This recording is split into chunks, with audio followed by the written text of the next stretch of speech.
Hey everyone, this is Arun and I'm back again with another video here. So today in this video, I'm providing the solution of this question from chapter 2 from textbook spreadsheet modeling and decision analysis, and the question number 23 here. So in this question, the Quality Desk company makes two types of computer desks from laminated particular board.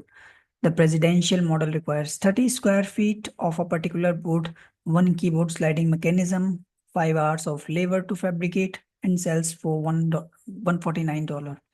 So in this question, these all are the constraints they provided in this paragraph. And further, we have to provide the question solution in three parts, which is the formulation of this LP model of this problem. Then we have to sketch the feasible reason.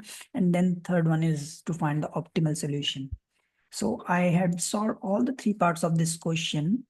So let me go back to the Excel. So this is one is the Excel. This one is the part A, which is saying the formulate an LP model of this problem. So this is a formulation of LP model where P and S are the two variables that I have defined. P is the presidential desk and S is the senator desk. Then our goal is to maximize the profit. So this one is for maximization. These all are the variables are gathered from in this paragraph here to here. And then we have part B and C as well.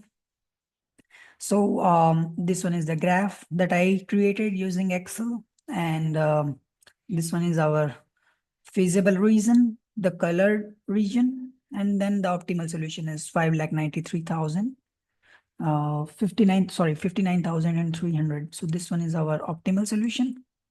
So I hope you like this video, and if you want this Excel file, you can just reach me out over my WhatsApp or my email address that I will be providing later on in this in the description part of this video. So thanks for watching this video, and thanks again. Take care. Bye.